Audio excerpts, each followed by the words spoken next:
Ser podcast.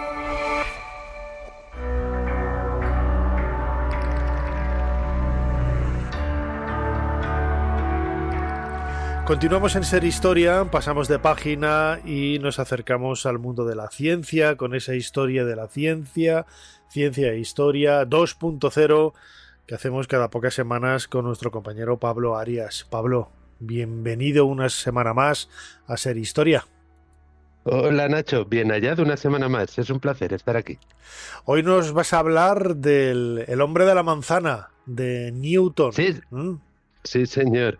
Bueno, hay que decir, vamos, en nuestra sección, lo repetimos una vez más, hablamos de la ciencia y de la historia.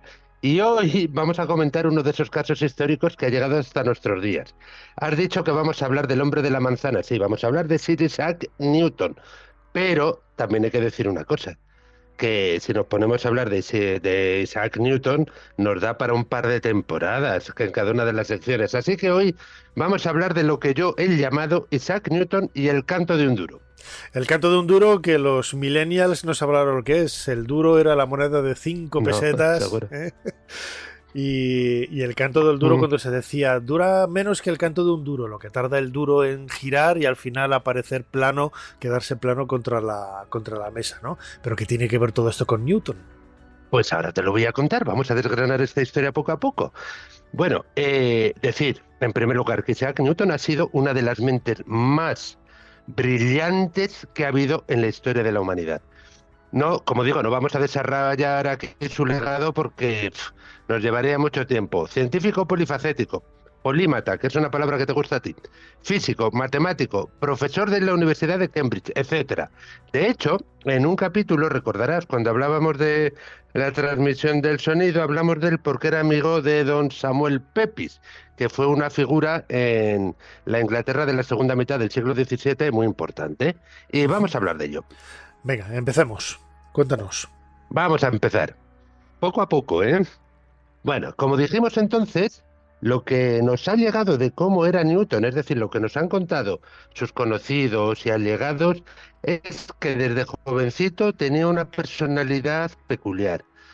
No debía de tener muchos amigos y era un personaje solitario. De hecho, son muchas las anécdotas ya cuando era mayorcito de cuando se ensimismaba en sus pensamientos que dejaba todo, bueno, dejaba de asearse, dejaba de incluso de ingerir alimentos, tiene muchas anécdotas, pero hay que decir que a finales del siglo XVII, es decir, en 1689, decidió ser un poco más conocido, abrirse a la sociedad, no solamente en el ámbito académico, que ya lo era, sino dar un paso más. Y contrario a que la Universidad de Cambridge mudase al catolicismo, como era la intención del rey Jacobo II, Newton fue elegido miembro del Parlamento inglés en representación de la Universidad de Cambridge, aunque, bueno, también hay que comentarlo que su labor en la institución no, bueno, ¿cómo decirlo? Que no fue muy fructífera, vamos, al menos no tanto como se esperaba de él. ¿A qué te refieres, no? Porque siempre idealizamos a veces a los grandes personajes, pero ¿qué es lo que se esperaba aquí de Newton? Claro, a ver, a priori, contándolo, yo era muy pequeñito en la época, pero si a mí me cuentan que Newton ha sido parlamentario, yo esperaría de él pues unas brillantes intervenciones, el cómo dirigir con mucha lógica sus discursos, pues no. Durante aproximadamente unos 12 años que duró su etapa como parlamentario, solamente consta en las actas de la institución una intervención en la Cámara y se levantó, pidió la palabra y fue para advertir de que una ventana estaba abierta por la que entraba frío. No se conoce ninguna intervención más Bueno, pues de 12 años de parlamentario. Como muchos políticos bueno, de ahora, ¿eh? No cambia tampoco el perfil, sí, ¿no? también tienes razón. Bueno, y ahora les escriben los discursos. Va, a lo que voy. Pero este igual fue el primer paso de lo que vamos a contar, porque bueno, vamos a obviar muchos pormenores porque no tenemos tiempo suficiente. Y hay que decir que gracias a su faceta pública, gracias a ser parlamentario, fue nombrado guardián de la Casa de la Moneda en 1692 y se trasladó a Londres con un objetivo: hacer de la libra la moneda más estable del mundo.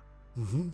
Es decir, tenemos a un científico en un trabajo de funcionario y al final nos hemos quedado con esa tarea de científico que, bueno, a nada que hiciera, no solamente con la ley de la gravedad, pues hizo ya muchísimo más, ¿no? Que como político, como funcionario, ¿no? Bueno, vamos a ver, Newton hizo muchísimas cosas más, pero mira, me acabas de abrir un punto. Un capítulo lo vamos a dedicar a políticos científicos, que fueran físicos. Voy a poner un ejemplo, ahora mismo.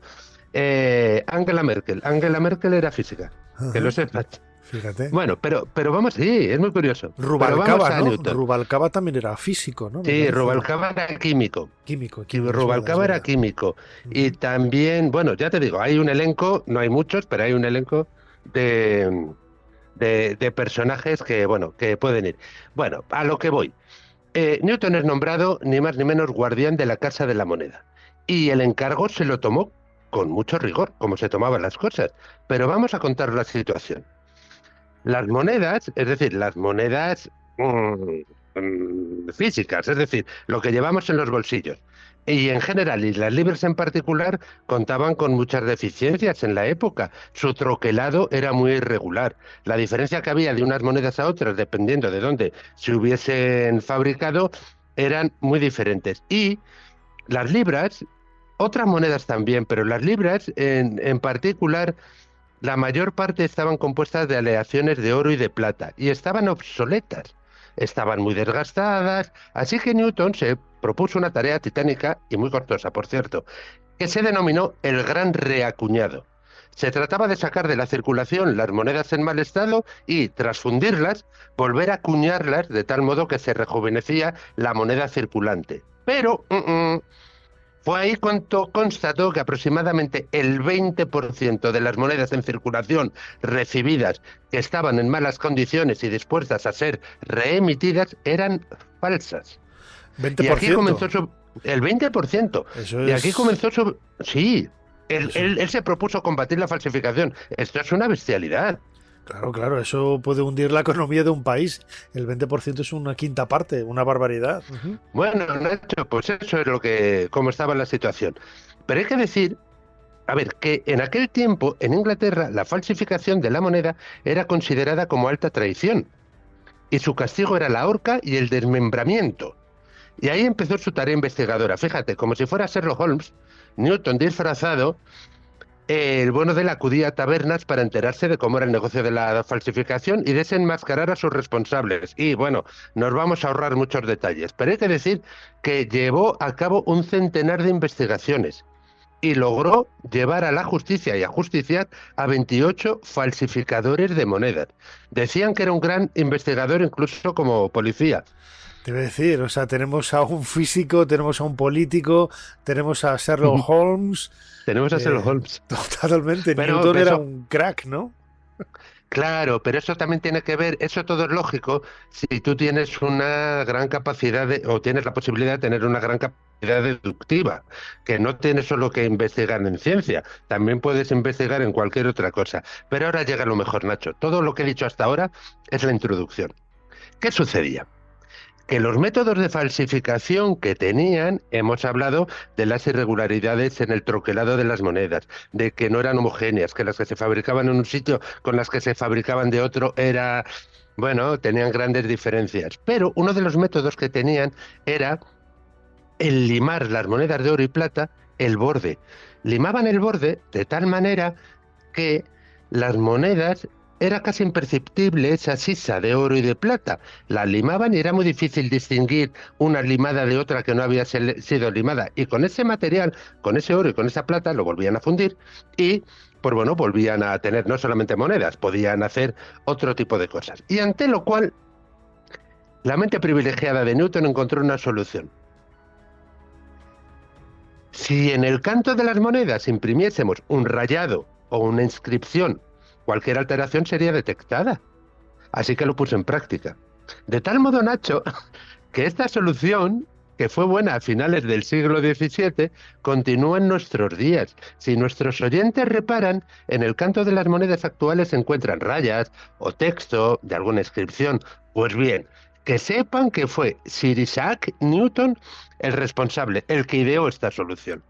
Me parece interesantísimo cómo podemos indagar en detalles en este caso del físico El hombre de la manzana, pero que su inteligencia va mucho más allá, ¿no?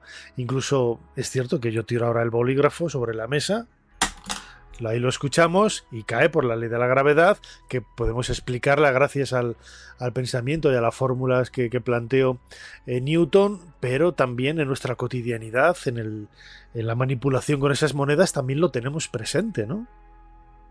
Sí, bueno, hay que decir una cosa, que es que si no mis colegas físicos me pegan, que la explicación que hemos dado, que has hecho tú muy brillantemente, de dejar suelto el bolígrafo y que caiga en la mesa, nos sirve bien para las escuelas y los institutos. En ambientes más elevados eso hay que decir que no es cierto, pero ya dedicaremos un capítulo para hablar de esto. Vale. Claro que sí. En esta ocasión queríamos contar esta historia más desconocida de la figura de Isaac Newton y ese canto de un duro. Habría que decir, pues, Sí. una moneda de una libra, de un chelín o lo que fuera.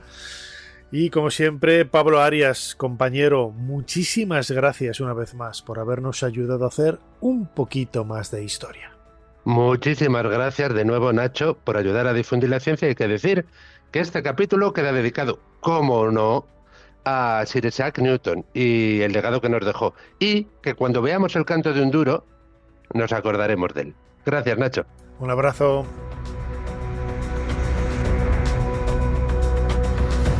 Para no perderte ningún episodio, síguenos en la aplicación o la web de la SER, Podium Podcast o tu plataforma de audio favorita.